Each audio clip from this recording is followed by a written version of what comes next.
పరిశుద్ధ గ్రంథం నుండి యోహాను సువార్త 4వ అధ్యాయం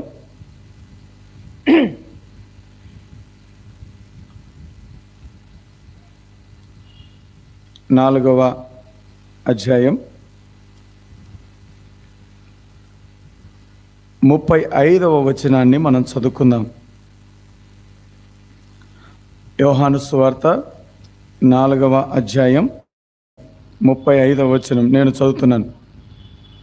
ఇంకా 4 నెలలైన తరువాత కోతకాలము వచ్చునని, ఇంకా 4 నెలలైన తర్వాత కోతకాలము వచ్చునని మీరు చెప్పుదురు కదా. ఇదిగో మీ కన్నులెత్తి పొలములను చూడుడి, అవి ఇప్పుడే తెల్లబారి కోతకు వచ్చి ఉన్నవని మీతో చెప్పుచున్నాను. ఆ మాట అందరం చదువుదాం. ఇంకా 4 నెలలైనవి తర్వాత కోతకాలము వచ్చునని మీరు చెప్పుదురు కదా.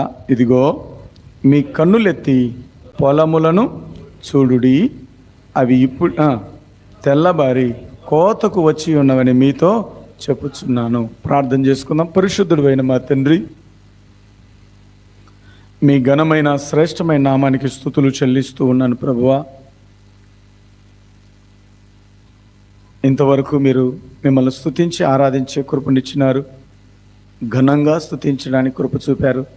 శ్రేష్టమైన ఆరాధనమైన వర్తమానాన్ని మీరు మాకు ఇచ్చారు.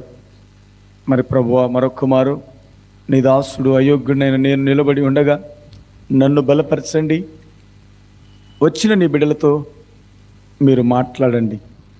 వింటున్న నీ బిడ్డలు నీ మాటల కొరకు ఎదురు చూస్తూ ఉన్నారు ప్రభువా. వారి హృదయాలు తెరవండి, నాన్ను మీ ఆత్మతో నింపండి. వచ్చిన నీ బిడ్డలందరితో మీరు మీ సన్నిధి కుమ్మరింప చేయమని, సన్నిధి అనుభవించే కృప దయచేయమని, మీ మహిమను కనపరచుమని, మీ బలాన్ని చూపమని యేసు ప్రభునామమున అడిగి వేడుకొనుచున్నాము తండ్రి, ఆమేన్. మంచిది ప్రియులారా, మన సంఘం సాక్ష్యమిచ్చే సంఘం కూడా ఉండాలి. మీలో ఎవరైనా మీ జీవితంలో జరిగిన అద్భుతాలను, దేవుడు చేసిన కార్యాలను ఎవరైనా పంచుకోవాలంటే కూడా సాక్ష్యం ఇచ్చడానికి కూడా మీకు అవకాశం ఇవ్వబడుతుంది. కాబట్టి ఆ విషయాన్ని గమనించండి. తర్వాత పాట పాడేవాళ్ళు ఎవరు మేరే పాడతారని మీరు అనుకోవద్దు. మీరు ఎవరైనా బాగా నేర్చుకొని ఉంటే ఇక్కడికి వచ్చి నేర్చుకోవద్దు, ఇంటి దగ్గర నేర్చుకొని మేము పాడాలనుకుంటున్నామంటే మీరు ఇక్కడ ప్రకటించే వారికి ఎవరైనా ఒకరికి మీరు పేరు ఇవ్వండి. మీరు పేరిచ్చి వచ్చే వారం మేము పాడతామంటే మీ పేరు వాళ్ళు రాసుకుంటారు, వచ్చే వారం మిమ్మల్ని పిలుస్తారు. కాబట్టి ఒక్క పాట పాడే అవకాశం ఉంటుంది. ఎవరైనా మేము పాడాలనుకుంటున్నామంటే మీరు నేర్చుకొని వచ్చి పాడండి, ఇక్కడికి వచ్చి నేర్చుకోవద్దని తెలియజేస్తున్నాం. ఒక్కొక్కరికి ఒక కార్యక్రమం ఉంటుంది కాబట్టి ఈ విషయాన్ని మీరు గమనించాలని మనం చేస్తున్నాను. సరే, వాక్యంలోనికి వెళ్దాం. ప్రభునందు దేవుని బిడ్డలారా, యేసు ప్రభు ఇదిగో మీ కన్నులెత్తి ఎవరిని చూడమన్నాడు? పొలములను చూడండి. ఏం చూడాలంట? కన్నులెత్తి పొలములను చూడండి. అవి ఇప్పుడే తెల్లబారి కోతకు వచ్చి ఉన్నవని మీతో చెప్పుచున్నాను. తెల్లబారి ఏంకొచ్చాయంట? కోతకు వచ్చాయంట. 35వ వచనంలో పైన చూడండి ఏమన్నాడు? ఇంకా 4 నెలలైన తర్వాత కోతకాలము వచ్చును. అంటే కోతకాలానికి ఇంకా సమయం ఎంత ఉంది? కోతకి సమయం ఎంత ఉంది? 4 నెలలు ఉంది. కానీ ప్రభు ఏమంటున్నాడు? కింద చూడండి ఏమన్నాడు? ఇదిగో 4 నెలలు ఉంది కోతకాలం, కానీ మీ కన్నులెత్తి చూడండి, కోత ఏం చేయబడింది? తెల్లబారి ఉంది. తెల్లబారి కోతకు సిద్ధంగా ఉంది. ఇప్పుడు మీరేం చేయాలి? మీ కన్నులెత్తి ఆ పొలమును చూడండి. దేవుని బిడ్డలారా, ఈ చదవబడిన మాట మనం గనుక గమనిస్తే దేవుడు చాలా ఉపమానాలు వాడాడు. ఆయన ఉపమానం ఎందుకు వాడాడంటే,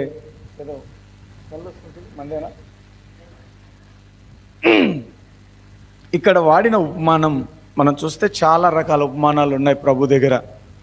కొన్నిసార్లు కుమ్మరిని కుండను వాడాడు, కొన్నిసారి వ్యవసాయాన్ని పొలాన్ని వాడాడు, కడవరి వర్షం అన్నాడు, తొలకరి వర్షం అన్నాడు. కొన్నిసార్లు వివాహాన్నే తన ఉపమానంలో వాడాడు, వధువని వరుడని ఉపమానాలు వాడాడు. ఎందుకు ఉపమానాలు వాడాడు అంటే, ఉపమానం అనేది దైనందిన జీవితానికి అది దగ్గరగా ఉంటుంది.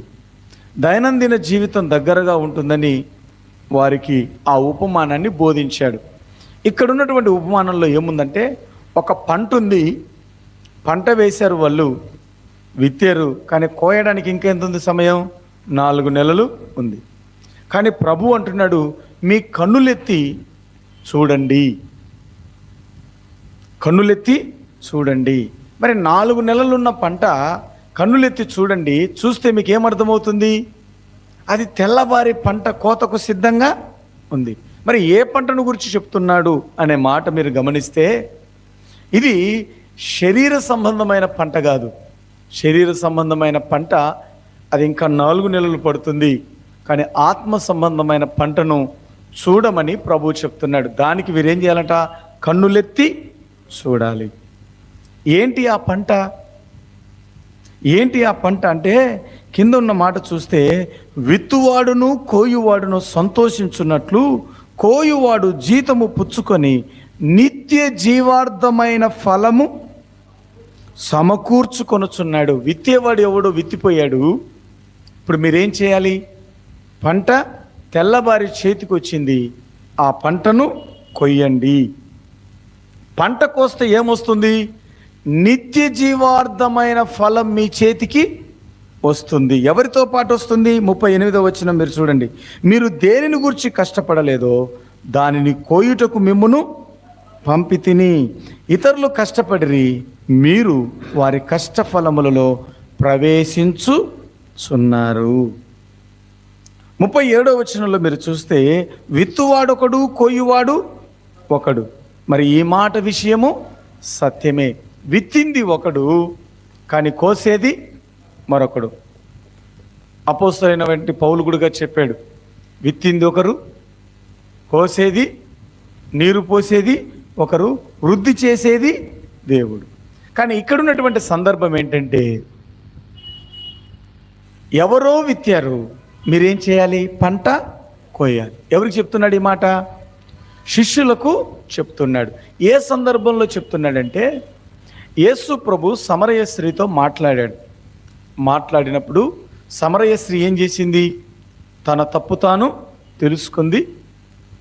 యేసు ప్రభువును లోకరక్షకుడని అంగీకరించి యేసు ప్రభునందు విశ్వాసం ఉంచి కొండ విడిచిపెట్టి అక్కడి నుంచి వెళ్ళింది.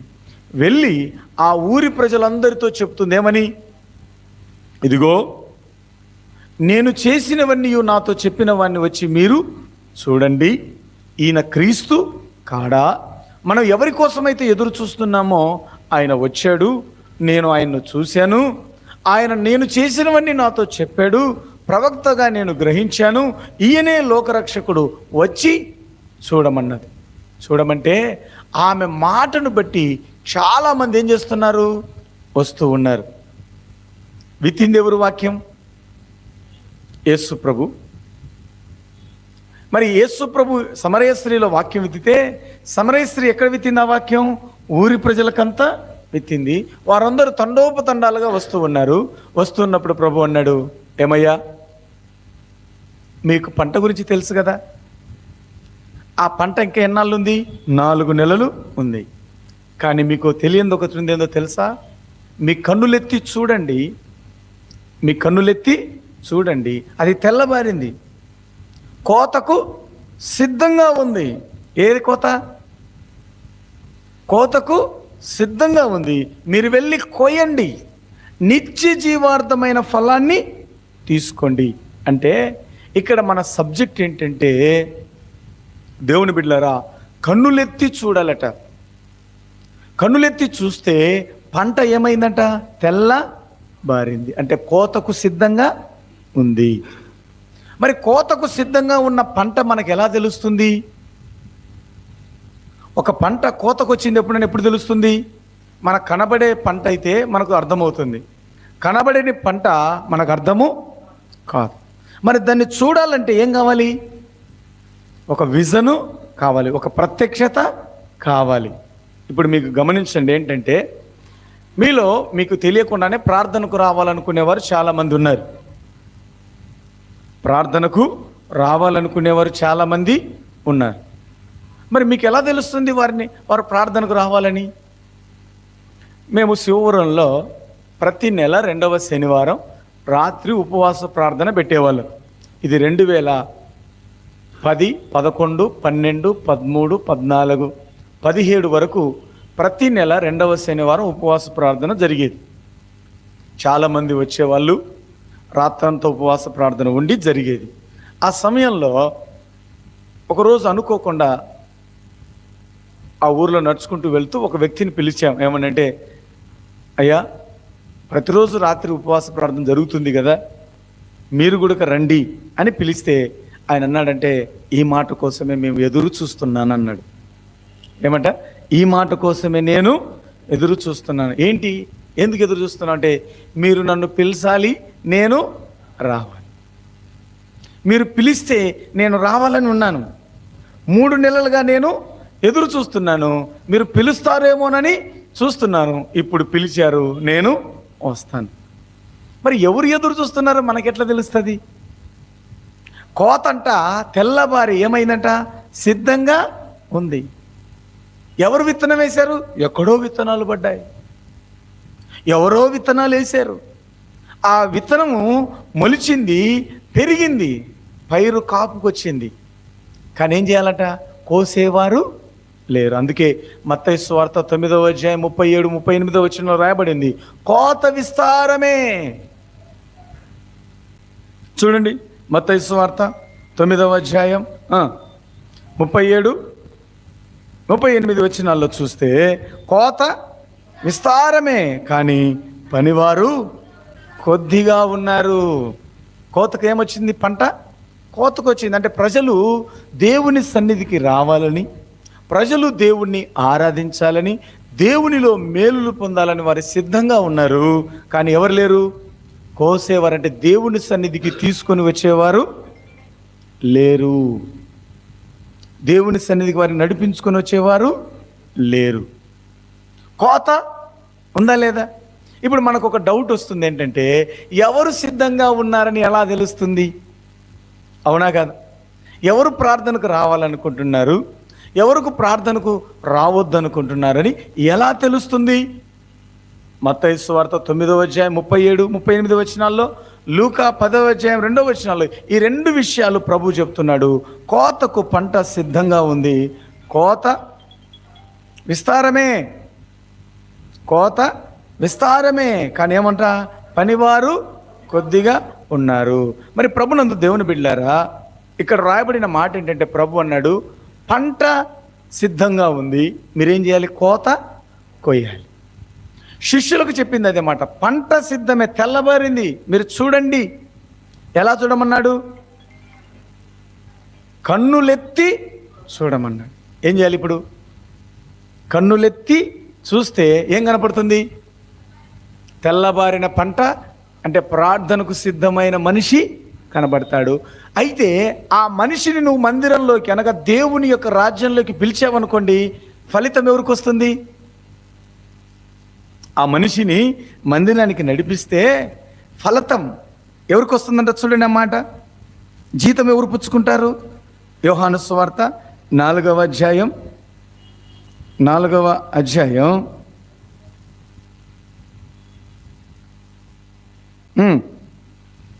36వ వచనం, విత్తువాడును కోయువాడును కూడా సంతోషించున్నట్లు కోయువాడు ఏం పుచ్చుకుంటాడు?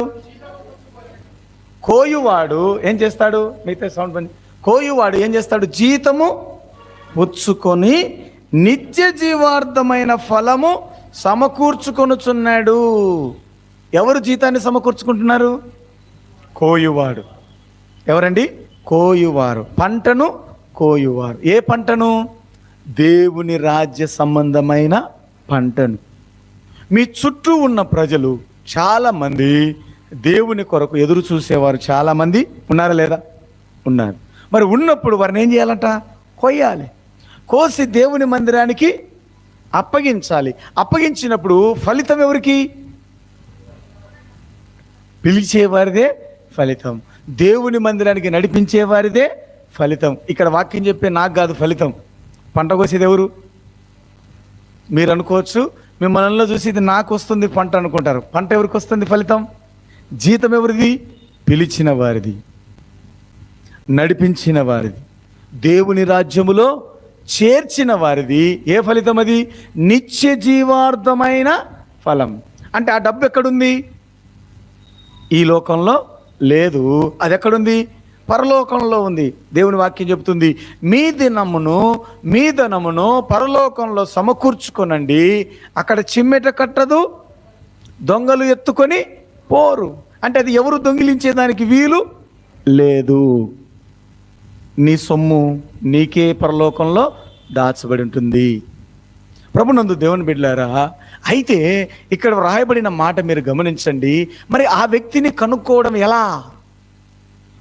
నీ భర్త కూడా మందిరానికి రావాలనుకుంటున్నాడు, నీ భార్య కూడా మందిరానికి రావాలనుకుంటున్నారు. వారిని కనుక్కోవడం ఎలా? తెల్లబారిన పంటను కోయడం ఎలా? ప్రభు అన్నాడు, కోత సిద్ధంగా ఉంది, పంట తెల్లబారిపోయింది, కానీ పని చేసేవారు లేరు, పిలిచేవారు లేరు, ఆదరించేవారు లేరు, వారికి సహాయం చేసేవారు లేరు. అందుకే అయితే చాలామంది ఏం చేస్తున్నారంటే ఈ పనిలో వెనకబడుతున్నారు. కానీ ఆ పని వెనకాల ఏముంది? మనకు ఒక జీతం ఉంది. ఏముందండి? జీతం ఉంది. అది వాడబారని జీతం. అది చాలా విలువైంది. అది పరలోకంలో మన కొరకు సిద్ధపరచబడిన జీతం. అయితే ఆ జీతం విలువ మనలో చాలా మందికి తెలియడం లేదు. దేవుడిచ్చే జీతం మనం చూడండి. ఒక మాట నేను చెప్తాను. మీరు పనికి వెళ్ళినప్పుడు మిమ్మల్ని ఎవరైనా పనికి పిలిచారనుకోండి, పనికి పిలిచి పని చేయించుకుంటారు. పని చేయించుకున్న తర్వాత ఏమిస్తారు? జీతం ఇస్తారా? ఇవ్వరా? మీరే మీ పొలానికి లేకుంటే మీ ఇంటికి మీతో పాటు పిలుచుకొని పోయారు. పిలుచుకొని పోతే వారు మీతో పని చేయించుకున్న తర్వాత ఏం చేస్తారు? ఒకరోజు కాకపోతే రెండవ రోజు మూడవ రోజు ఏం చేయాలి? వారి కూలి వారికి ఇవ్వాలి. అంటే మనం ఒకరి పని చేసినప్పుడు వారు మనకేమి ఇస్తున్నారు? జీతం ఇస్తున్నారు. ఇప్పుడు మనం ఎవరి పని చేస్తున్నాం? ఒక వ్యక్తిని మందిరానికి తీసుకొని వచ్చేటప్పుడు కానీ, ఒక వ్యక్తి కొరకు నువ్వు ప్రార్థన చేస్తున్నప్పుడు, ఒక కుటుంబం కొరకు, ఒక సంఘం కొరకు, ఒక సువార్త కూడిక కొరకు, ఒక సేవకుని కొరకు నువ్వు ఇంటిలో ఉండి ప్రార్థన చేస్తూ ఉన్నప్పుడు ఎవరి పని చేస్తున్నావు? ఎవరి పని? దేవుని పని చేస్తున్నావు. దేవుని పని చేస్తున్నప్పుడు దేవుడు నీకు జీతం ఇవ్వకుండా ఆపుతాడా? ఆయన ఏమన్నాడు? మొదట నా నీతిని నా రాజ్యమును వెదకండి, అప్పుడు అవన్నీ మీకేం చేయబడతాయి? అనుగ్రహించబడతాయి. అనగా మీరు ప్రార్థన చేస్తూ ఉన్నప్పుడు, మీరు మందిరానికి ప్రభు అంటే దేవుని సన్నిధికి ప్రజలను నడిపిస్తూ ఉన్నప్పుడు మీ జీతం, మీ ప్రతిఫలం ఎక్కడ సమకూర్చబడుతుంది? పరలోకంలో సమకూర్చబడుతుంది అన్న సంగతిని మీరు జ్ఞాపకం పెట్టుకోండి. ఈ జీతం మీదే, ఆ ప్రతిఫలం మీదే. విత్తేవాడు ఎవరు? వాక్యాన్ని విత్తేవారు విత్తుతూ ఉన్నారు. ఎవరు విత్తారు ఆ కాలంలో? ప్రభు అన్నాడు, విత్తేవాడు విత్తిపోయాడు. ఎవరు విత్తాడు? బాప్తిసమిచ్చి యోహాను వచ్చి వాక్యాన్ని ఏం చేశాడు? విత్తాడు. పరలోక రాజ్యము సమీపించి ఉంది, మారు మనస్సు పొందమని విత్తిపోయాడు. పాత నిబంధన ప్రవక్తలు కూడా మారు మనస్సును గురించి, ప్రవక్తను గురించి వాక్యాన్ని ఏం చేశారు? విత్తిపోయారు. ఇప్పుడు మీరేం చేయాలి? పంటను కోయాలి. విత్తేవాడు కోసేవానికి ఇద్దరికి ఏముందండి? జీతం ఉందా లేదా? వాక్యం విత్తేవానికి ఎంత జీతం ఉందో పంట కోసేవానికి కూడా అంతే జీతం. వాక్యం చెప్పే నాకెంత జీతమో ప్రజలను దేవుని సన్నిధికి నడిపించినప్పుడు కూడా మీకు అంతే జీతం ఉంది. అయితే ప్రభునందు దేవుని బిడ్డలారా, ఈరోజు మన సబ్జెక్ట్ ఏంటంటే పంటని ఎలా చూడాలి? ఏం చేయాలంట? పంటని ఏం చేయాలంట? చూడాలి. విజన్. విజన్ అంటారు, విజన్ అంటారు, దర్శనం అంటారు, ప్రత్యక్షత అంటారు. అనగా నీ చుట్టూతా దేవుని కొరకు ఎదురు చూసే మనిషి నీ కంటికి ఏం చేయాలి? కనబడితేనే కదా నిన్ను పిలిచేది. మనం ఏమనుకుంటామంటే పిలిస్తే ఏమనుకుంటాడో, మందిరానికి రమ్మంటే ఏమనుకుంటారో, వస్తారో రారో ఎప్పుడు తెలుస్తుంది? నువ్వు పిలిస్తే కదా తెలిసేది. మనం ఏమనుకుంటామంటే ఎక్కడ మాత్రం ఇబ్బంది పెడుతున్నామో అని దేవుని పనిని మనం ఏం చేస్తున్నాం? నిర్లక్ష్యం పెడుతున్నాం. అయితే ప్రభునందు దేవుని బిడ్డలారా, ఈ విజన్ అనేది ఎలా ఉంటుందో కొన్ని ఉదాహరణలు మనం బైబిల్లో చూస్తే మనకు అర్థమవుతుంది. రండి చూద్దాం. రెండవ రాజుల గ్రంథం 6వ అధ్యాయం, రెండవ రాజుల గ్రంథం 6వ అధ్యాయం 15వ వచనం. రెండవ రాజుల గ్రంథం 6వ అధ్యాయం 15వ వచనం. దైవజనుడైన అతని పనివాడు పెందల కడ లేచి బయటికి వచ్చినప్పుడు గుర్రములను రథములను గల సైన్యము పట్టణమును చుట్టుకొని ఉండుట, అంతటా అతని పనివాడు, అయ్యో నా ఏలినవాడా, మనము ఏమి చేయుదుమని ఆ దైవజనునితో అనగా. ఆగుదాం అక్కడ. ఇక్కడ ఏం జరుగుతుందంటే, సిరియా రాజు ఇశ్రాయేలు ప్రజలతో లేకుంటే ఇశ్రాయేలు రాజుతో యుద్ధం చేయాలనుకుంటున్నాడు. సిరియా దేశానికి చెందిన రాజు ఇశ్రాయేలీల రాజుతో ఏం చేయాలనుకుంటున్నాడు? యుద్ధం చేయాలనుకుంటున్నాడు. యుద్ధం చేయాలనుకున్నప్పుడు ఏం చేయాలి? యుద్ధంలో వారిని ఓడించాలి. ఓడించినప్పుడు మాత్రమే ఇశ్రాయేలీలను వీరేం చేయగలరు? చెరుపట్టుకోగలరు, ఆ రాజ్యాన్ని స్వాధీనం చేసుకోగలరు. ఆ ప్రయత్నంలో సిరియా రాజు చాలాసార్లు మాటు కాశాడు. మాటు కాయడం అంటే ఏంటి? స్పాట్లు పెడుతుంటారు ఎవరన్నా చంపేదానికి. స్పాట్ పెడుతుంటారు. ఎందుకు స్పాట్ పెడతారు? వారిని చంపడం. మాటు కాసి కొడుతుంటారు కొందరిని ఎవరన్నా కానీ. వారు దొంగలు ఏం చేస్తారండి? కాపు కాసుకుంటారు. వచ్చేటప్పుడు పలానా రోడ్లో వస్తాడని వీళ్ళు ఏం చేస్తారు? దాగి ఉంటారు. రాగానే బయటకు వచ్చి వారిని పట్టుకొని కొట్టి ఏం చేస్తారు? దోచుకుంటారు. అట్లాగే ఇశ్రాయేలు ప్రజలకు సిరియా రాజు ఎన్నోసార్లు ఏం చేశాడు? స్పాట్ పెట్టేవాడు. వాళ్ళు ఈ ప్రాంతానికి వస్తారు అని తెలుసుకొని అక్కడ ఏం చేసేవాడు? స్పాట్ పెట్టేవాడు. స్పాట్ పెడితే ఇశ్రాయేలు ప్రజలు ఆ స్పాట్ను తప్పించుకొని వెళ్ళేవారు. ఇశ్రాయేలు ప్రజలు ఆ స్పాట్ని ఏం చేసేవారు? తప్పించుకొని వెళ్ళేవారు. ఎన్నిసార్లు స్పాట్ పెట్టినా అన్నిసార్లు తప్పించుకునేవారు. తప్పించుకున్నప్పుడు ఆ సిరియా రాజుకి ఏమొచ్చిందంటే డౌట్ వచ్చింది. ఏమని డౌట్ వచ్చిందంటే, రేయ్ ఎవడో మీలో ఒకడు ఏం చేస్తున్నాడు? సమాచారాన్ని లీక్ చేస్తున్నారు. ఎవడో మీరు చెప్పండి. మీరు లీక్ చేయకుంటే ఈ సమాచారం వాళ్ళ దగ్గరికి వెళ్ళదు, వారు తప్పించుకొని పోరు. ఎవరో మీరు లీక్ చేస్తున్నారు, ఖచ్చితంగా మీరు ఎవరో లీక్ చేస్తున్నారని అందరినీ నిలబెట్టి సేవకులను అలా నిలబెట్టి అడిగాడు. ఎవడు వాడు? ఈ సమాచారాన్ని లీక్ చేసేవాడు ఎవడు? నాకు తెలియాలని కూర్చుంటే ఒకడు వణుక్కుంటూ వచ్చాడు. అయ్యా రాజా, అట్లా నీకు ద్రోహం చేసేవాడు ఎవడు ఇక్కడ లేడు. మరి వారికి ఎలా తెలుస్తుంది ఈ సంగతి? మనం స్పాట్స్ పెట్టిన సంగతి, మనం దాచిపెట్టిన సంగతి వారికి ఎలా తెలుస్తుందంటే, నీకు తెలియంది ఒకటి ఉంది రాజా. ఏంటంటే, వారిలో ఇశ్రాయేలు ప్రజల్లో ఎలీషా అనబడిన ఒక ప్రవక్త ఉన్నాడు.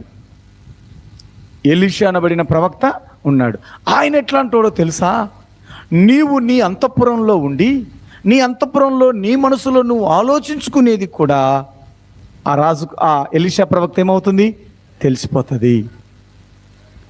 నువ్వు అంతఃపురంలో ఉన్నావు, నీ అంతఃపురంలో నీ మనసులో నువ్వు ఆలోచించుకునేది కూడా ఆ ప్రవక్తకు తెలిసిపోతుంది. తెలిసిపోయినప్పుడు ఆ ప్రవక్త ఏం చేసేవాడు? అది వాస్తవం. ఎప్పుడైతే ఈ సిరియా రాజు తన ఆలోచన చేసి ఒక స్పాట్ పెడతానే వెంటనే ఎలీషా ప్రవక్త ఏమయ్యేది? తెలిసిపోయేది. వెంటనే ఎలీషా ప్రవక్త వెళ్ళి ఇశ్రాయేలు రాజుకి వెళ్ళి, అయ్యా సిరియా రోజు పలానా చోట స్పాట్ పెట్టాడు, నువ్వు తప్పించుకోవాలంటే ఈయన వెళ్ళి ఈ ప్రవక్త మాట అవునో కాదో ముందు ఏం చేసేవాడు, చెక్ చేసుకునేవాడు. వెళ్ళి చెక్ చేసుకుంటే వాళ్ళు ఏం చేసేటోళ్ళు, కాపుగా ఉండేవాళ్ళు. తెలుసుకొని వచ్చి వెంటనే ఆ స్పాట్ను తప్పించుకొని వెళ్ళేవారు. అంటే ఇశ్రాయేలు ప్రజలకి క్షేమము, గుర్రమును రౌతును నీవే అన్నట్టుగా వారి యొక్క క్షేమ సమాచారం వారికి కాపాడడానికి నిత్యము ప్రతీదీ అనగా వారికి రాబోయే ప్రమాదాన్ని పసిగట్టగలిగిన జ్ఞానము, వివేకము దేవుడు ఎవరికి ఇచ్చాడు? ఎలీషా ప్రవక్తకి ఇచ్చాడు. ఎలీషా ప్రవక్తలో ఉన్నటువంటి ప్రత్యక్షత ఏంటంటే, ఇశ్రాయేలు ప్రజలు పొందబోయే ప్రమాదాన్ని, ఇశ్రాయేలు ప్రజలు పడబోయే ప్రమాదం నుంచి, ఆ ప్రమాదం నుంచి తప్పించుకునే జ్ఞానం, ప్రత్యక్షత ఎవరికి ఉంది? ఆ దర్శనం ఎవరికి ఉంది? ఎలీషాకు ఉంది. ఎలీషా ప్రవక్త ఇంట్లో కూర్చొని అనేవాడు, రాజా నీకు ప్రమాదం ఉంది, ఆ రూట్లో నువ్వు వెళ్ళొద్దు అని ఇంట్లో కూర్చొని ఉండి చెప్పేవాడు. రాజు వెళ్ళి చూస్తే అక్కడ ఏం కనపడేది? ప్రమాదం కనబడేది. దేవుని బిడ్డలారా, ఈ ప్రత్యక్షత ఎంత గొప్ప ప్రత్యక్షత ఒకసారి ఆలోచన చేయండి. ఇశ్రాయేలు ప్రజలు తాము పొందబోయే ప్రమాదాన్ని ముందే వారికి తెలుసుకునేవారు. అలా తెలుసుకున్నప్పుడు, ఆ సంగతి వారికి అర్థమైనప్పుడు సిరియా రాజుకు కోపం వచ్చి, ఈసారి రాజ్యానికి కాదు స్పాట్ పెట్టాల్సింది, ప్రజలకు కాదు స్పాట్ పెట్టాల్సింది, ఎవరిని? ముందు ఎలీషా ప్రవక్త ఎక్కడున్నాడో కనుక్కోండి, వాడిని ఎత్తుకొని రండి అన్నారు. ఎవరిని ఎత్తుకురమ్మన్నారు? ఎలీషా ప్రవక్తను ఎత్తుకొని రమ్మన్నాడు. ఎత్తుకొని రమ్మంటే చాలామంది ఎలీషా ప్రవక్త ఉన్న స్థలాన్ని కనుక్కొని ఆ ఎలీషా ప్రవక్తను ఎత్తుకొని రావడానికి చుట్టుముట్టారంట. ఆయన చుట్టూ, ఎలీషా ప్రవక్త చుట్టూ రథాలతోన రౌతులతోన సైనికులందరూ వచ్చి ఎవరిని ఎత్తుకొని పోవడానికి వచ్చారు? ఎలీషాని ఎత్తుకొని పోవడానికి వచ్చారు. వస్తే పొద్దున్నే ఎలీషా కింద పనిచేసే పనివాడు లేచి బయటకు వచ్చి చూస్తే ఏం కనపడ్డాయి? చూడండి ఏం కనపడ్డాయి. అయ్యో 15వ వచనం, దైవజనుడైన అతని పనివాడు పెందల కడనే లేచి బయటికి వచ్చినప్పుడు ఏం కనపడ్డాయి? గుర్రములు, రథములను గల సైన్యము. గుర్రములు, వినాలి అమ్మ, ఏమేం కనపడుతున్నాయి? గుర్రములు, రథములు గల సైన్యం ఏం కనపడింది? పట్టణము చుట్టుకొని ఉండుట కనబడెను.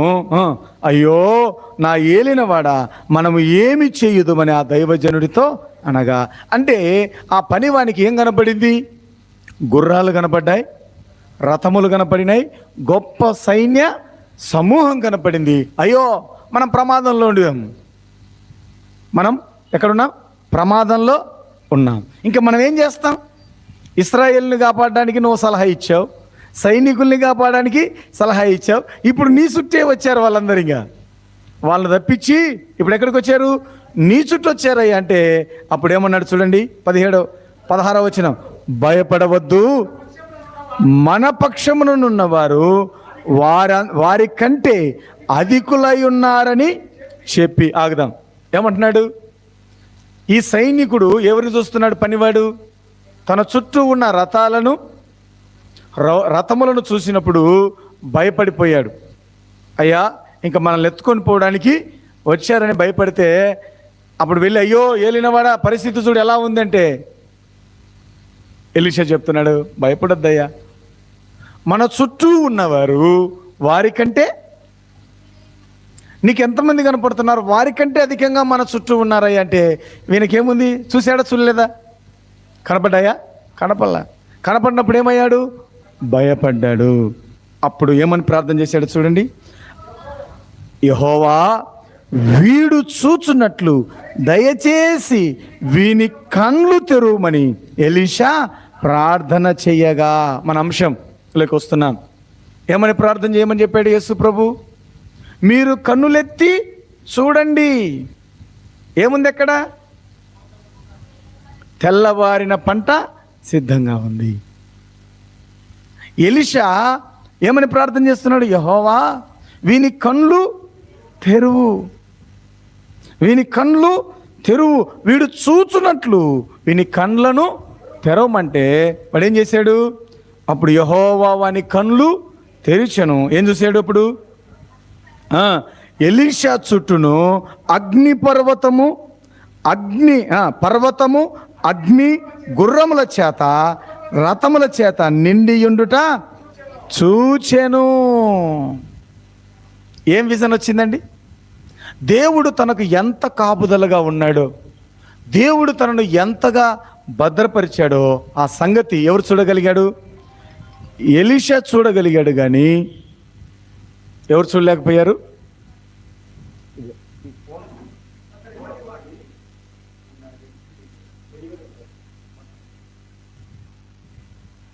ఏం కనపడింది ఆయనకి? పర్వతము అగ్ని గుర్రముల చేత. ఇప్పుడు పనివానికి ఏం కనపడుతుంది? అంతకుముందు ఏం కనపడలే? శత్రువులు కనపడ్డారు, రథాలు కనపడ్డాయి, రౌతులు కనపడ్డారు. ఎప్పుడైతే దేవుడు కన్నులు తెరిచాడో ఏం కనపడుతున్నాయి? వారి సైన్యము కంటే దేవుని సైన్యం ఈయన చుట్టూ ఎంత ఉందంట? గొప్పగా ఉన్న సంగతి కనుక్కున్నాడు. నిన్న వెలగటూరు నుంచి వచ్చి అన్న వారిద్దరు మన సంఘానికి వస్తున్నారు. దేవరాజు అని ఇచ్చిన సాక్ష్యం ఏంటంటే, యాక్సిడెంట్ జరిగిందట. యాక్సిడెంట్ జరిగితే చాలా మందికి దెబ్బలు తగిలాయంట. అన్నకి మాత్రం దేవుడు ఏమాత్రం దెబ్బ తగలకుండా ఆ యాక్సిడెంట్స్ నుంచి ఏమయ్యాడు? బయటపడ్డాడు. దేవునికే మహిమ కలుగునుగాక. దేవునికి స్తోత్రం చెబుదాం. దేవునికే మహిమ కలుగునుగాక. ఆమేన్. అంటే ఎవరు చేశారు కార్యం? ఎవరు తోడుగా ఉన్నారు? ఎలీషాకు ఆ కన్నులు. ఎలీషా ప్రార్థన చేసేంత వరకు దేవుని మహాసైన్యం ఎలీషా చుట్టూ ఉన్నట్టుగా పనివానికి కనబడలేదు. ఎప్పుడైతే ప్రభువా వీని కన్నులు తెరుము అన్నగానే ప్రభు కన్నులు తెరిచేసరికి ఏం కనపడ్డాయి? తన చుట్టూ ఉన్న కాపుదలగా ఉన్న గొప్ప సైన్య సమూహం తనకు కనబడింది. దీన్నే ఏమంటారంటే మనోనేత్రాలు తెరవబడి దర్శనం, దేవుని యొక్క ప్రత్యక్షత. దేవుడు మన చుట్టూ ఎలా ఉన్నాడు, ఎలా మనల్ని కాపాడుతున్నాడు, దేవుడు మనకు ఎలా తోడుగా ఉన్నాడు అన్న సంగతి మనలో చాలామందికి తెలుసా? తెలీదా? తెలీదు.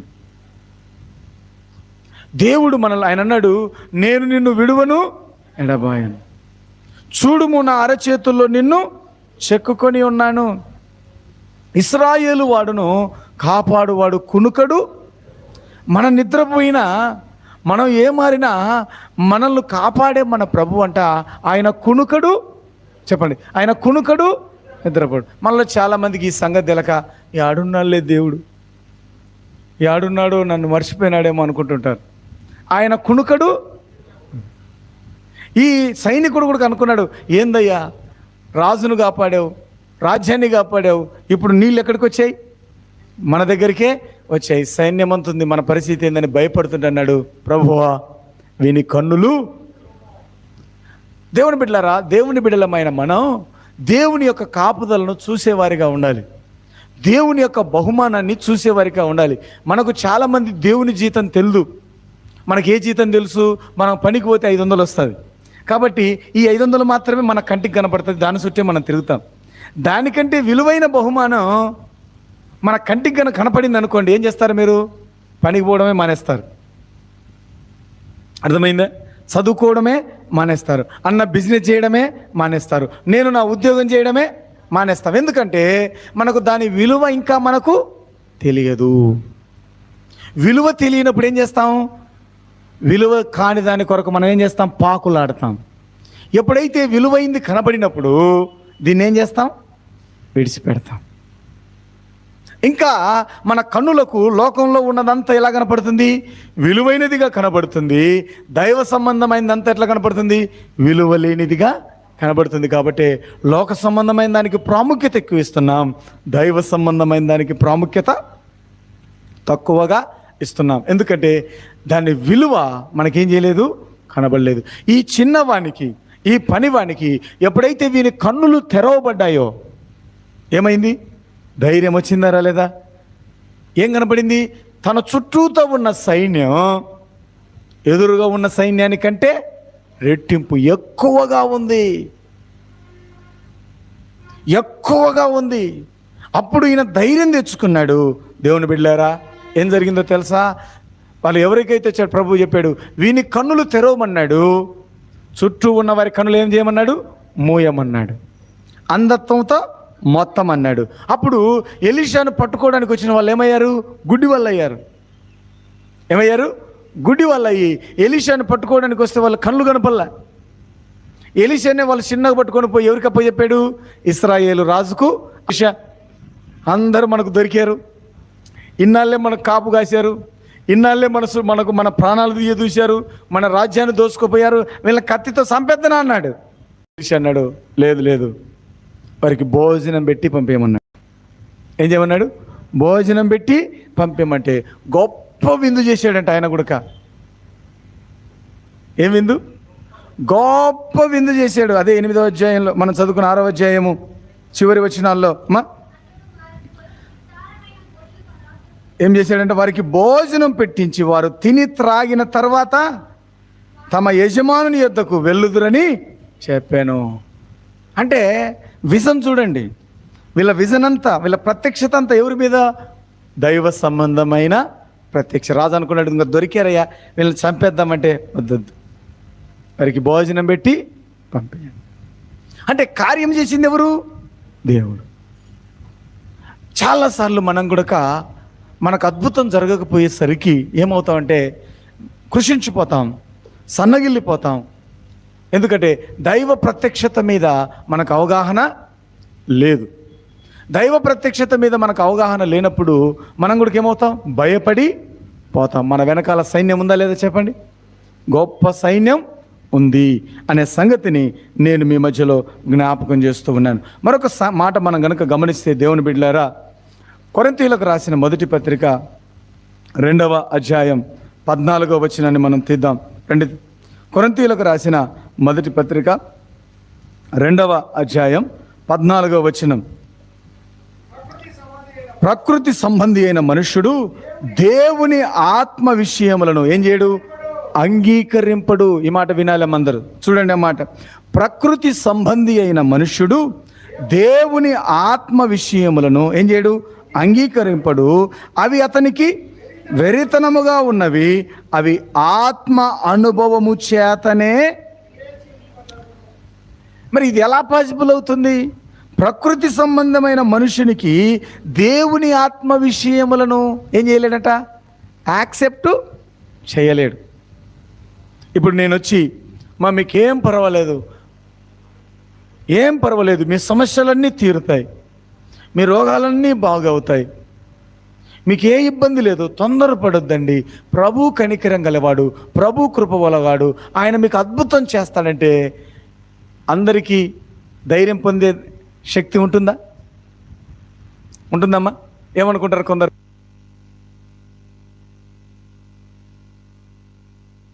ధైర్యాన్ని పొందుకుంటారు, మరికొందరేమో ఊరికెళ్ళ తల సర్లేయ్యా ప్రార్థన చేయండి చూస్తాం అంటారు. అంతేనా?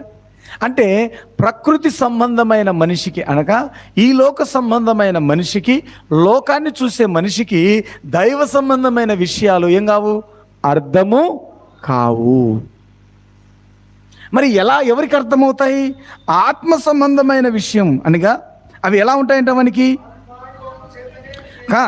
అవి అతనికి ఎలా ఉంటాయి? వెర్రితనముగా ఉన్నాయి. ఎట్లుంటాయి అవి? వెర్రితనముగా ఉన్నాయి. ఇప్పుడు మంచి జీతం తీసుకునేటోడు ఊరుకుండలేక రోజు ప్రార్థన అని డబ్బంతా ఖర్చు పెడుతున్నాడు అనుకోండి, ఏమనుకుంటారు? ప్రార్థన అని ఉండే సొమ్మంతా ఖర్చు చేస్తుంటే ఏమనుకుంటారు? కొందరు ఈయనకి పిచ్చి పెట్టిందని అనుకుంటారు, మరి కొందరు ఈయనకి డబ్బులు ఎక్కడి నుంచో వస్తున్నాయి అనుకుంటారు, మరి కొందరు ఏమనుకుంటారు? ఈయన పని పాట లేకుండా చేస్తున్నాను అనుకుంటారు. ఇది ఎలా కనపడుతుందంటే ప్రకృతి సంబంధమైన వ్యక్తికి ఇది వెర్రితనంగా ఎట్లా కనపడుతుంది? వెర్రితనముగా కనబడుతుంది. అయితే చూడండి, అవి ఆత్మానుభవం చేతనే వివేచింపదగును కనుక వాటిని గ్రహింప జాలడు. ఇవి అందరికీ గ్రహింపు. ఇది మన విజన్ని మనం మరొక మాట అంటున్నాం. ఏంటి ఆ మాట అంటే గ్రహింపు.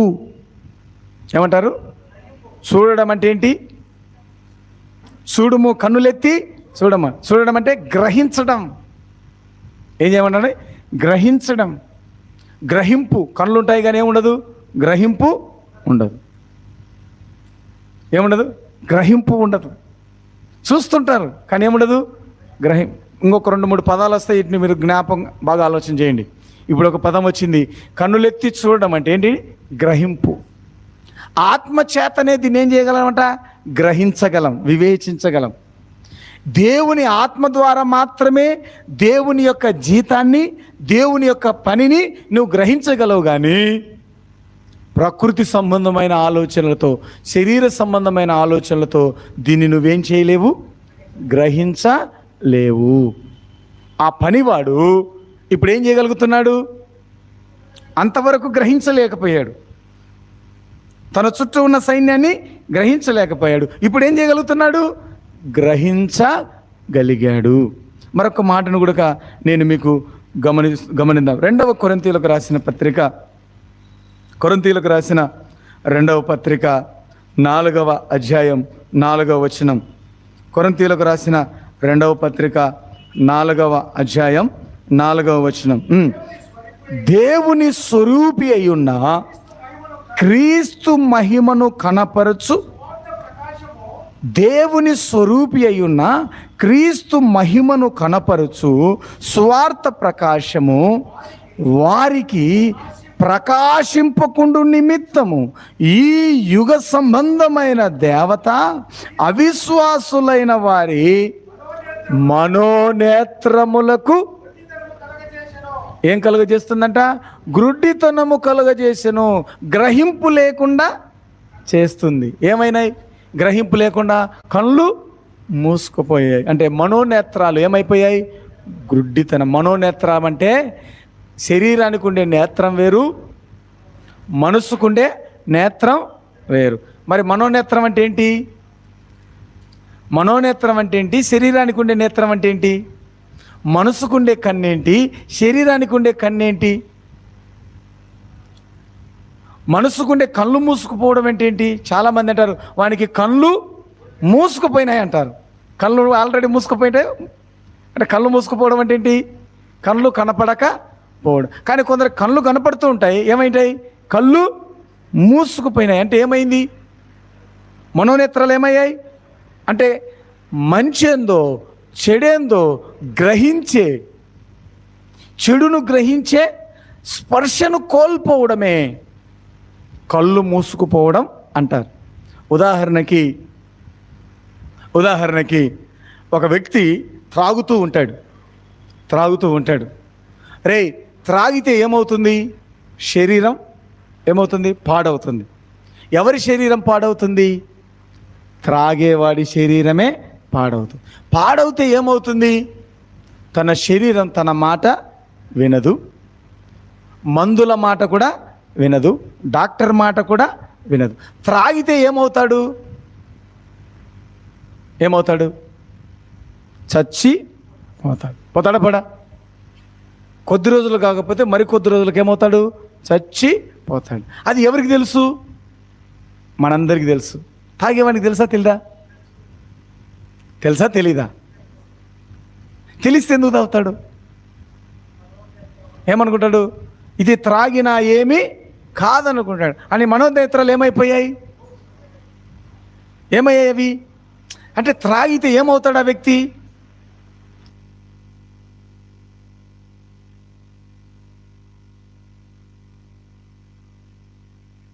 ఆ వ్యక్తులందరూ ఎవరంటే కొంచెం పొలిటికల్గా ఉన్నవారు.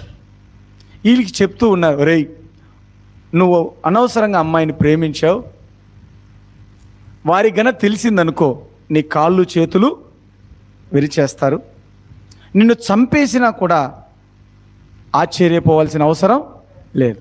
వీడంటాడు నా ప్రేమ గొప్పది, నేను చావడానికైనా సిద్ధం అంటాడు. పోతే ఏముంది? ప్రమాదం ఉందా లేదా?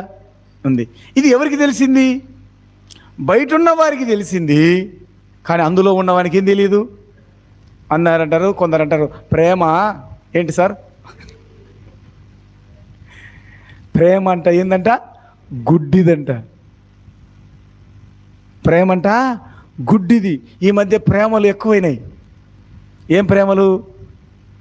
గుడ్డి ప్రేమ అంట. దాన్ని ఏమన్నారు? గుడ్డి ప్రేమ. అంటే స్పృహ లేని ప్రేమ, గ్రహింపు లేని ప్రేమ. సంపాదించుకునే శక్తి లేదు, మళ్ళీ ఈయనకేం కావాలా? ప్రేమ కావాలి. తన భార్య కాదు, వేరే వాని భార్య, వాని మీద ఈయనకేంటట? ప్రేమ. ఉన్న భార్య మీద ఉండాల ప్రేమ, పక్కన మీద భార్య మీద ఉండాల ప్రేమ. ఎవరి భార్య మీద ఉండాలి ప్రేమ? తన భార్య మీద ప్రేమ ఉండడం అది స్పృహ ఉన్న ప్రేమ. పక్కోని భార్య మీద ప్రేమ ఉండడం ఆ ప్రేమను ఏమంటారు? స్పృహ లేని ప్రేమ, గుడ్డి ప్రేమ, నరకానికి ఈడ్చుకొని పోయే ప్రేమ, తన్నులు తినిపించే ప్రేమ, గడ్డి తినిపించే ప్రేమ, నష్టపరిచే ప్రేమ. చెప్తే అర్థమవుతుందా? ఏమైతాయి కళ్ళు? ఏమైంటాయి? మూసుకుపోయిన ప్రేమ. ఏమైనా చెప్పండి వాళ్ళకు. కళ్ళు ప్రమాదం ఉందిరా, కొడతారా నిన్ను, చంపుతారా నిన్ను, ఇబ్బందిలో పడతావురంటే నన్నెవడు కొట్టేది అంటారా? కొట్టిన తర్వాత ఏం చేస్తావు? నష్టపోయిన తర్వాత ఏం చేస్తావు? త్రాగిన తర్వాత లివర్ చెడిపోతుంది. లివర్ చెడిపోతే మరలా వస్తుందండి? మరలా వస్తుందా లివరు? ఈ ప్రపంచంలో నీ శరీరంలో ఉన్న అవయవాలను నీవు తప్ప మరెవడు బాగు చేయలేడు. ఏ డాక్టర్ కూడా నీ అవయవాలను బాగు చేయలేడు, నువ్వు తప్ప. నువ్వు సరైనటువంటి రక్షణ పోషణ ఇస్తే నీ శరీరం దేవుడిచ్చిన ఆయుష్ ప్రకారం 60 ఏళ్ళు కానీ 80 ఏళ్ళు కానీ 100 సంవత్సరాలు కానీ అది ఎలా ఉంటుంది? స్టీల్ బాడీ లాగానే ఉంటుంది. కానీ దాన్ని అనవసరంగా నువ్వు డిస్టర్బ్ చేస్తే అది నీ కుటుంబాన్ని ఏం చేస్తుంది? డిస్టర్బ్ చేస్తుంది. ఈరోజు మనోనేత్రాలు ఏమయ్యాయి? మూసుకుపోయాయి. కళ్ళు కనిపించడం లేదు. సొమ్మంతా పక్క ఇంట్లకి ఇచ్చేస్తూ ఉంటారు. కుటుంబానికి ఇవ్వకుండా పక్క ఇళ్ళకి తగలబెడతా ఉంటారు. అప్పులు చేసి తగలబెడతారు, తిప్పులు పడి తగలబెడతారు. ఏమైంది అంటే ఏమైనాయి వాళ్ళకు? కళ్ళు. చెప్పండి ఏమైనాయి? కళ్ళు మన మనోనేత్రాలకు ఎవరు మూసారు వారి కళ్ళు? గమనించాలి. ఇప్పుడు కళ్ళు మూసుకుపోయినాయి కరెక్టే, కళ్ళు ఎవరు మూసారు? ఈ యుగ సంబంధమైన దేవత వారి కన్నులను ఏం చేసిందంట? గ్రుడ్డితనము కలుగజేసింది. మీ తప్పు కాదు అది, ఇది మీ తప్పు కాదు. ఒక దేవత అంట మిమ్మల్ని ఏం చేసింది? కళ్ళు మూసేసింది. ఇప్పుడు గుడ్డోడు ఏమవుతాడు? ఇప్పుడు వాళ్ళ కళ్ళు మూసుకుపోయినప్పుడు ఏం చేసినారు చెప్పండి? శత్రువుల దగ్గరికి వెళ్ళారు. కొంచెం ప్రవక్త గనక అక్కడ లేకపోతే వాళ్ళ తలల్లో ఏమై చేయిపోతాయి? నరికి వేయబడతాయా లేదా? దేవుడు కృపగలగాడు కాబట్టి ఏం చేశాడు? వాళ్ళకు భోజనం పెట్టి పంపించాడు. నీవు చేసే పాడు పనికి దేవుడు ఏం చేస్తాడు? భోజనం పెట్టి పంపిస్తాడా?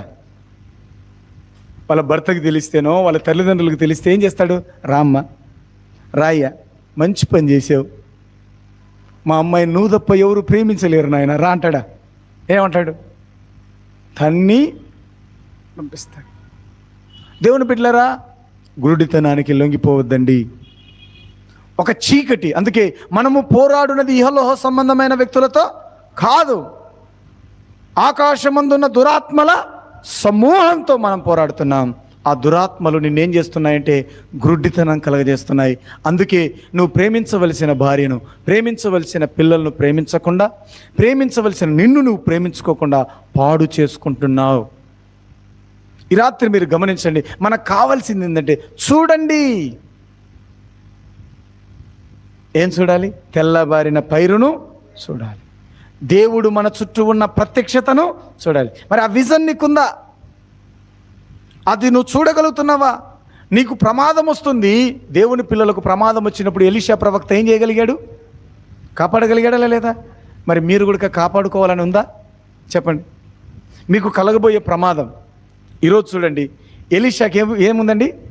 చూసే దర్శనం, తనకు జరగబోయే నష్టాన్ని చూడబోయే దర్శనం ఉందా లేదా? ఉంది.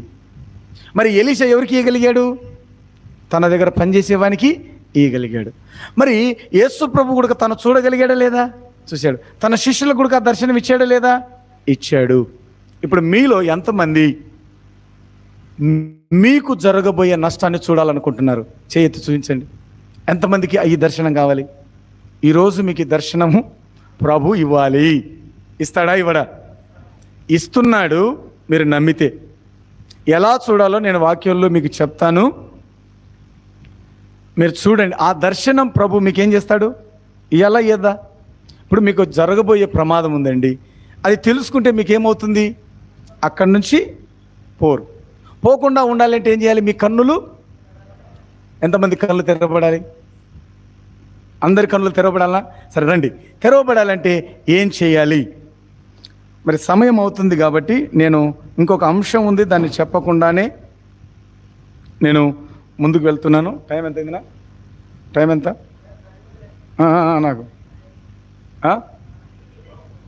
సరే ఇంకా నేను డైరెక్ట్గా నేను ఆ పాయింట్ దగ్గరికి మాత్రం సరే ఊరికే టచ్ చేసి నేను ఇక్కడికి వస్తాను. ఇంకొక 10 నిమిషాలు నాకు ఏంటి చాలు. సరే, దినవృత్తాంతాల మొదటి గ్రంథం రండి. ఇది చేసిన తర్వాత మీకు ఆ సీక్రెట్ చెప్పేస్తాను. దినవృత్తాంతాల మొదటి గ్రంథం 28వ అధ్యాయం. మొదటి దినవృత్తాంతములు 28వ అధ్యాయం. దినవృత్తాంతముల మొదటి గ్రంథం 28వ అధ్యాయం 2వ వచనం. అప్పుడు రాజైన దావీదు లేచి ఇలాగూ, నా సహోదరులారా, నా జనులారా, నా మాట ఆలకించుడి.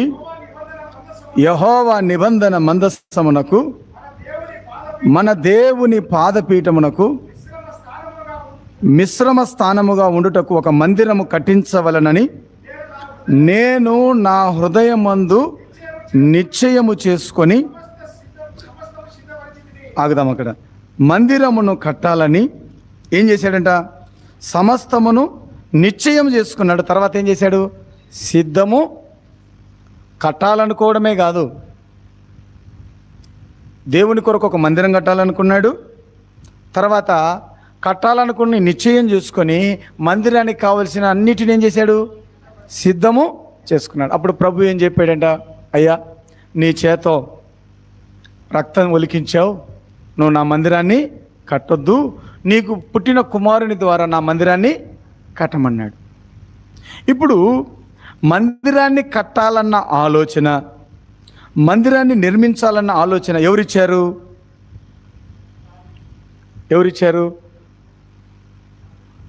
కట్టబోయే మందిరాన్ని దావీదుకు ఎవరిచ్చారు? దేవుడే ఆలోచన ఇచ్చాడు. ఇచ్చి ఎవరి ద్వారా కట్టించుకుంటానన్నాడు? నువ్వు కట్టొద్దు, నీ కుమారుని ద్వారా నాకు మందిరం కట్టించమన్నాడు. కట్టించమంటే ఆయన ఏం చేశాడంటే కొడుకుని పిలిచి, నాయనా, నేను దేవుని కొరకు మందిరం కట్టాలనుకున్నాను, అయితే దేవుడు నన్ను వద్దన్నాడు, నువ్వు నా తర్వాత ఈ మందిరాన్ని కట్టు. ఎలా మందిరాన్ని కడతావు? దేనితో కడతావు? ఇదిగో మందిరానికి కావాల్సిన డబ్బు, మందిరానికి కావాల్సిన కర్ర, బంగారు, ఇత్తడి ఇచ్చాడు. ఏ మందిరానికి ఏం పెట్టాలో అంత ప్లాన్ గీసి ఎవరి చేతిలో పెట్టాడు? సొలొమోనుకు పెట్టాడు. అంటే తాను ఈ సింహాసనం మీద కూర్చుండడానికి కారణం ఎవరో, తాను ఈ రాజ్యానికి రాజు ఎలా అయ్యాడో, తర్వాత నువ్వు ఎలాగ రాజుగా సిద్ధపరుస్తావో అన్ని విషయాలను ఎవరు చెప్పాడు? సొలొమోనుకు చెప్పాడు. ఈ పాయింట్ దగ్గరికి నేను మరలా రాకముందు నేను మీకు ఒక విషయం చెప్తానన్నాను. ఏంటి ఆ విషయం? దర్శనము చూడాలి. మనకు రాబోయే ప్రమాదాన్ని మనము పసిగట్టాలి. ఎలా పసిగడతాం అంటే రండి, ద్వితీయోపదేశ కాండం 6వ అధ్యాయం. ద్వితీయోపదేశ కాండం 6వ అధ్యాయం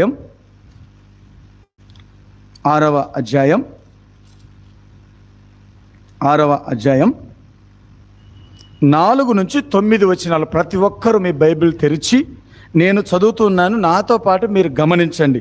6వ అధ్యాయం 4 నుంచి 9 వచనాలు చదువుతున్నాను. ఇశ్రాయేలు వినుము. ఎలా చదవాలి చూడండి.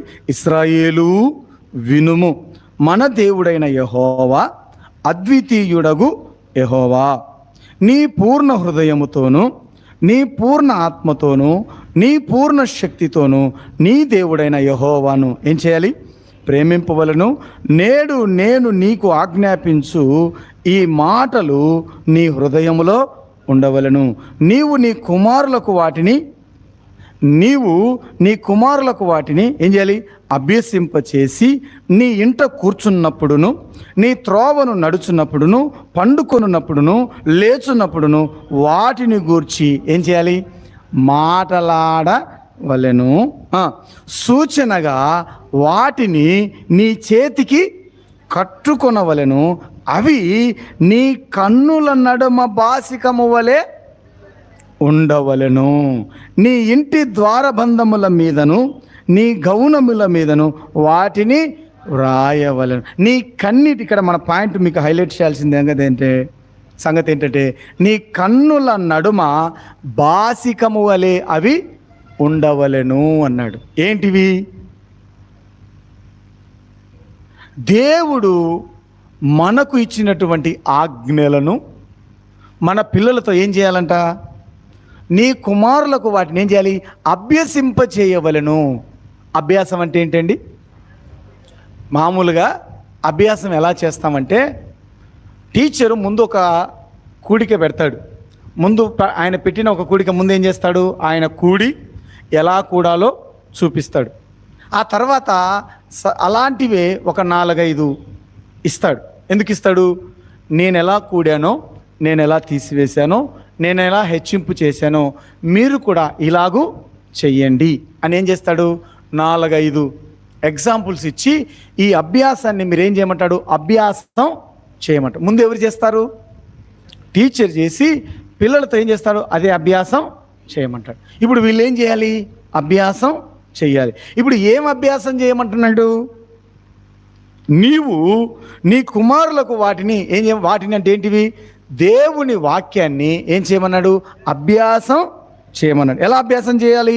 నీ ఇంట కూర్చున్నప్పుడు, త్రోవలో నడిచేటప్పుడు, పండుకునేటప్పుడు, లేచేటప్పుడు వాటిని గురించి ఏం చేయమన్నాడు? మాట్లాడమన్నాడు. దేని గురించి? మన పిల్లలతో దేని గురించి మాట్లాడాలి? దేవుని వాక్యాన్ని వారితో మాట్లాడాలి. ఎప్పుడు? కూర్చున్నప్పుడు మాట్లాడాలి, లేచినప్పుడు మాట్లాడాలి, నడిచేటప్పుడు మాట్లాడాలి, పండుకునేటప్పుడు మాట్లాడమే కాదు. ఏమన్నాడు? నీ ద్వారబంధరాలకు వాక్యం రాసుకోమన్నాడు. నీ చేతులకు కూడా వాక్యాన్ని రాసుకోమన్నాడు. నీ కన్నులకు బాసికం అంటే ఏంటి? నాకు తెలియదు ఈ పదం. ఇప్పుడు కాటికేనా? ఈ మధ్య ఇది సార్ బాసికం అంటే పెళ్లి చేసుకునేటప్పుడు కడతారు చూడండి, హిందువులు కడుగు.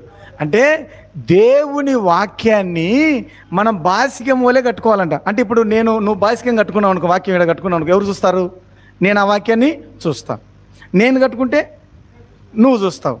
అంటే నిత్యము మన కన్నుల ఎదుట ఏముండాలి? దేవుని వాక్యము ఉండాలి. ఇంట్లోకి వచ్చేటప్పుడు నీకేం కనపడాలి? వాక్యం కనపడాలి. బయటికి పోయినప్పుడు ఏం కనపడాలి? వాక్యం కనపడాలి. అంటే నువ్వు ఎక్కడ కూర్చున్నా నీ చుట్టూ ఏముండాలి? వాక్యం ఉండాలి. వాక్యం నిన్నేం చేస్తుంది? నీ వాక్యమే నన్ను బ్రతికించెను బాధలలో, నేను పాపము చేయకుండానట్లు నా హృదయంలో నీ వాక్యమును ఉంచుకున్నాను. అంటే ప్రమాదము, ఈ ప్రపంచంలో అత్యంత ప్రమాదకరమైంది ఏంటి? పాపం. ఈ ప్రపంచంలో ప్రమాదకరమైంది ఏంటి? మనుషులు కాదు, పాపం. పాపము ప్రమాదకరమైంది. ఆ పాపంలో ఇంతకుముందు మనకు ఇశ్రాయేలు కాలంలో శత్రువులు ఎవరున్నారు? మన చుట్టూతో ఎవరు ఉండేవారు? శత్రువులు ఉన్నారు. ఇప్పుడు మనకు శత్రువులు ఎవరు? మీ ఇంటి మీదకి పేడ నీళ్ళు చల్లిన వాళ్ళు కాదు మీ శత్రువులు. మీకు తెలియకుండా పుల్లలేసిన వాళ్ళు కాదు మీకు శత్రువులు. లేకుంటే మీ పొలాన్ని తొక్కిన వాళ్ళు కాదు మీ శత్రువులు. మీ శత్రువులు ఎవరు? పాపం. మన మొదటి శత్రువు ఎవరు? పాపం. మరి ఆ పాపం మన లేని చుట్టూ ఏముంది? వాకిట్లోనే ఏముందంట? పొంచి ఉంది. ఈ ప్రపంచంలో ప్రతి భయంకరమైన మనిషిని పాడు చేయగలిగింది, కుటుంబాన్ని నాశనం చేయగలిగింది, సంఘాలను పాడు చేయగలిగింది ఏంటి? పాపం. మరి పాపం మనం చేయకుండా ఉండాలి అంటే పిల్లలకి ఏం చేయాలంట? వాక్యాన్ని నేర్పించాలి. బాలుడు నడవలసిన మార్గమును వానికి నేర్పుము అన్నాడు. మరి ఏం నేర్పిస్తున్నావు? జేజుతో మాట్లాడావు, అబ్బతో మాట్లాడావు, అత్తతో మాట్లాడావు, ఆ శత్రువులతో మాట్లాడావు, ఈ శత్రువుతో మాట్లాడావు. ఏం నేర్పిస్తున్నావు నీవు? ఏం నేర్పించాలి నీవు? ఏం నేర్పించాలి నువ్వు? ఏం డిస్కస్ చేయాలి నువ్వు? ఏం డిస్కస్ చేస్తున్నావు నీవు? ఏం మాట్లాడమని చెప్పండి. ఎవరి గురించి మాట్లాడాలి? ఇంటికి వెళ్ళి రాయేసన్ అట్ట నిలబడినాడు, ఇటు నిలబడినాడు, వాళ్ళని చూసినాడు, వీళ్ళని చూసినాడు, వాళ్ళకు ప్రయారిటీ ఇచ్చినాడు, ఇవి కాదు. What you should discuss. ఏం డిస్కస్ చేయాలి? దేని గురించి మాట్లాడాలి? దేవుని వాక్యం గురించి మాట్లాడాలి. కూర్చున్నప్పుడు, నిలబడినప్పుడు, పండుకున్నప్పుడు, నడిచినప్పుడు వాక్యమును గురించి మాట్లాడడం కాదు. వాక్యాన్ని నీ కంటికి నీకు బాసికంగా పెట్టుకున్నప్పుడు నువ్వేం చూస్తావు? ప్రమాదం, నీకు జరగబోయే ప్రమాదాన్ని వాక్యమే నీతో మాట్లాడుతుంది. వాక్యమే నీ కన్నులు తెరుస్తుంది. అందుకే కన్నులెత్తి చూడండి. ఏం చూడాలి? వాక్యాన్ని చూడాలి. వాక్యమే నేనేం చేస్తుంది? నీ వాక్యమే నా త్రోవకు వెలుగు, నా పాదములకు దీపం, నా త్రోవకు వెలుగు. ఇప్పుడు ప్రమాదం ఉన్న సంగతి ఏం చెప్తుంది? ఎవరు చెప్తారు? వాక్యమే నువ్వు ప్రమాదంలో ఉన్న సంగతి చెప్తుంది. వాక్యమే ప్రమాదంలో నుంచి నువ్వు ఎలా బయటికి రావాలో చెప్తుంది. వాక్యమే దర్శన రూపంలో దర్శనం అంటే నీ కంటికి ఆ వాక్యము. దర్శనం అంటే ఏంటంటే మనకు ఒక అలవాటు వచ్చి పడింది. ఏంటంటే దర్శనాలు ఉన్నాయా లేవా? ఒకవేళ let's discuss this debatable point. దర్శనాలు ఉన్నాయా లేవా అనే పాయింట్ మనం మరలా ఒకసారి డిస్కస్ చేద్దాం. మచ్చుకు ఒక మాటలో మీకు అర్థమయ్యేటట్టు చెప్తాను. దర్శనం అంటే మనకు అర్థమైంది ఏంటంటే కళ్ళు మూసుకొని నిద్రపోయినప్పుడు సినిమాలో ఎలా స్క్రీన్ కనపడుతుందో అలా కనబడితే దాన్ని ఏమంటాం మనం? దర్శనం అంటాం. అంతేనా? అదే అలాంటి దర్శనాలు మనం కోరుకుంటూ ఉంటాం, ఎందుకంటే అలాంటివి మనం విన్నాం. కానీ దర్శనము కంటే ప్రాముఖ్యమైనది ఏంటంటే గ్రహింపు. దర్శనం అంటే ఏంటి? గ్రహింపు, ప్రత్యక్షత, మనోనేత్రాలు తెరవబడడం, గ్రహింపులోకి రావడం. అంటే మనలో చెడు ఉందని గ్రహించడం, మనం చేసేది తప్పుడు పని అని గ్రహించడం. దీన్ని ఏమంటారు? దర్శనం అంటారు. దీన్ని ఏమంటారు? గ్రహింపు అంటారు. దీన్ని ఏమంటారు? మనోనేత్రాలు తెరవబడడం అంటారు. దేవుని బిడ్డలారా, దేవుని పని చేయాలి, లేకుంటే దేవుడిచ్చే బహుమానం ఉంది. ఆ బహుమానాన్ని చూడడానికి కూడా మనకేం రావాలి? గ్రహింపు రావాలి, ప్రత్యక్షత రావాలి, దర్శనం రావాలి. దీన్నే ఇంగ్లీష్లో ఏమన్నారంటే విజన్ అన్నారు. విజన్ అనగా దర్శనం నీకు రావాలి అంటే దర్శనం దేంట్లో నుంచి వస్తుంది? వాక్యములో నుంచే వస్తుంది. మరి వాక్యమే నిన్ను కాపాడుతుంది, వాక్యమే నిన్ను బ్రతికిస్తుంది, వాక్యమే నీ జీవితాన్ని ఏం చేస్తుంది? సరిచేస్తుంది. మరి సరిచేయబడుతున్న వాక్యం మనకు అవసరం కాబట్టి మీరు చూడండి, ఈరోజు మీరు ఇంతసేపు కూర్చున్నప్పుడు మీకు ఎక్కువ ఏం వినపడింది? పాటలు వినపడ్డాయా? వాక్యం వినపడిందా? మొదటి మెసేజ్ అంతా ఏం చెప్పారు? వాక్యమే. రెండవ మెసేజ్ అంతా వాక్యమే. వాక్యంలోనే నీకేం కనపడుతుంది? నువ్వు చేయవలసిన దర్శనం, నువ్వు చేయవలసిన మార్గం నీకు వినబడుతుంది, కనబడుతుంది. నీ ప్రమాదం కూడా నిన్ను హెచ్చరించేదేంటి? వాక్యమే. అయితే నేను మరలా ఒక్క స్టెప్ బ్యాక్ వెళ్తున్నాను. దావీదుకు తాను పొందిన దర్శనం ఏంటి? మందిరం కట్టించాలి. తాను ఎవరిని నమ్ముకున్నాడు? తను నడిపించింది ఎవరు? తను విడిపించింది ఎవరు? దేవుడే. తను నడిపించబడుతుంది దేవుడే. తను మందిరం కట్టించాలనుకున్న మందిరం కూడా దేవుంది. ఇప్పుడు తాను కట్టించబోయే మందిరాన్ని దేవుడు ఎవరి ద్వారా కట్టించాలనుకున్నాడు? కుమారుని ద్వారా కట్టించాలనుకున్నాడు. ఇప్పుడు కుమారుని పిలుచుకొని ఏం చెప్తున్నాడు? నాయనా కుమారుడా సొలొమోను, నేను నమ్ముకున్న దేవుని నువ్వు నమ్ముకో. నీవు ఆయన కట్టడలను విధులను అనుసరించి ఆయన చెప్పినట్టు నువ్వు నడుస్తే నీ సింహాసనం స్థిరస్థాయిగా ఉంటుంది. నీ సింహాసనం స్థిరస్థాయిగా ఉంటుంది. నువ్వు ఆయన నమ్ముకుంటే నీకు క్షేమం వస్తుంది, ఆయన మాట వింటే నీకు మేలు జరుగుతుంది అని దావీదు తన కుమారుడైన సొలొమోనుకి ఏం చెప్తున్నాడు? దేవుని వాక్యాన్ని చెప్తున్నాడు. ఈరోజు దేవుని బిడ్డలారా, మన పిల్లలకు మనం ఏం చెప్తున్నాం ఆలోచన చేయండి. మందిరానికి రావడానికి ఇష్టపడుతున్నారా? పిల్లల్ని తీసుకురావడానికి ఇష్టపడుతున్నావా? మీరు వస్తే కాదు, ఎవరు రావాలి? పిల్లలు ఏం వినాలి? దేవుని వాక్యం వినాలి. వింటే ఏం పొందుతారు? దేవుని యొక్క దర్శనాన్ని చూస్తారు, పొందబోయే ప్రమాదాన్ని కనుక్కుంటారు. అప్పుడు ప్రమాదం నుంచి తప్పించబడి క్షేమకరమైన మార్గంలో నడుస్తారు. మనము మన కుటుంబాలు బాగుండాలంటే నిత్యము ఏం వినాలి? వాక్యం వినాలి. కన్నులెత్తి చూడాలి. ప్రపంచంలో ఏముంది? ప్రమాదం ఉంది. కన్నులెత్తి చూడండి. కోత దగ్గర విస్తారంగా ఉంది, పైరు సిద్ధంగా ఉంది.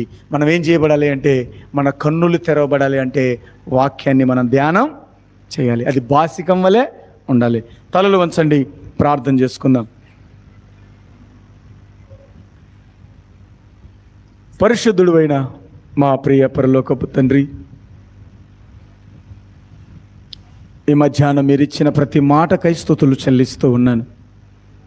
ఆరాధనలో ప్రభువా, మీరు విరివిగా మాట్లాడినారు,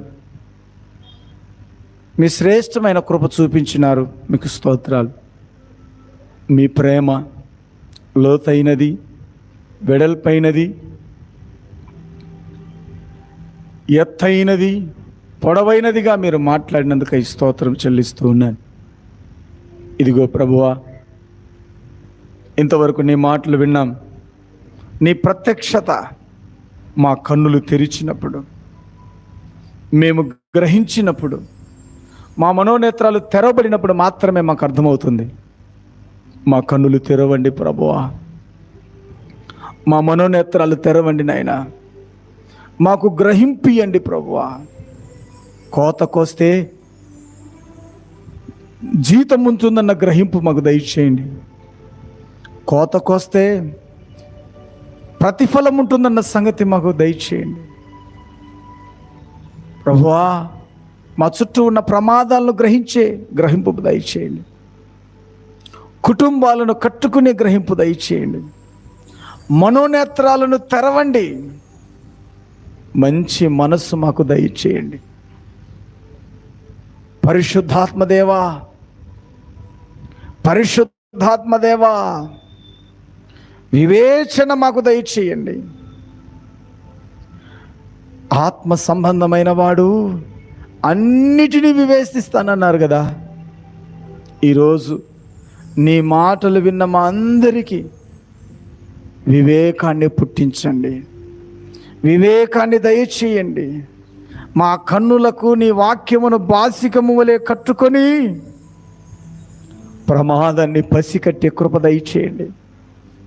మా యవ్వన బిడ్డలతో, మా కుమారులతో, మా కుమార్తెలతో నీ వాక్యమును ముచ్చటించే కృప దయచేయండి. కూర్చున్నప్పుడు, పండుకున్నప్పుడు, లేచినప్పుడు, నడిచినప్పుడు లేఖనాన్ని ధ్యానం చేసే కృప దయచేయండి. వివరించే కృప దయచేయండి. నీ దాసుడైన దావీదు తన కుమారునికి వివరించిన రీతిగా మేము వివరించుటకు కృప దయచేయండి. మా కన్నులు తెరవండి ప్రభువా, మనోనేత్రాలు తెరవండి నాయన. మా చుట్టూ నీ సైన్యము సమూహము ఉందన్న సంగతి గ్రహించే కృప దయచేయమని ప్రార్థిస్తున్నాను. ఈరోజు వచ్చిన నీ కుటుంబాలన్నీ దీవించండి, ఆశీర్వదించండి. ఇదిగో నీవు మాకు తోడుగా ఉన్నావు, మాతో ఉన్నావు, మమ్మల్ని నడిపించేవాడు అన్న సంగతి మేము గ్రహించుకొని ముందుకు సాగడానికి కృప దయచేయమని వచ్చిన నీ బిడ్డలందరితో మీరు మాట్లాడినందుకై స్తోత్రం. వారిని బలపరచండి, ధైర్యపరచండి. వారి మనోనేత్రాలు తెరిచి సత్యాన్ని గ్రహించి నిత్య జీవానికి వారసులు అవ్వటానికి బహుమానాన్ని, జీవార్థమైన ఫలాన్ని మేము పొందటానికి కృప చూపమని యేసు ప్రభునామమున అడిగి వేడుకొనుచున్నాము తండ్రి, ఆమెన్. మన తండ్రి అయిన దేవుని ప్రేమ, కుమారుడైన యేసు క్రీస్తు ప్రభుల వారి కృప, పరిశుద్ధాత్మ దేవుని అన్యోన్య సహవాసం ఇక్కడ చేరిన మనకును ఆయన నమ్మిన బిడ్డలందరిపై ఇప్పుడు ఎల్లప్పుడూ సదాకాలము తోడైండును గాక. ఆమేన్.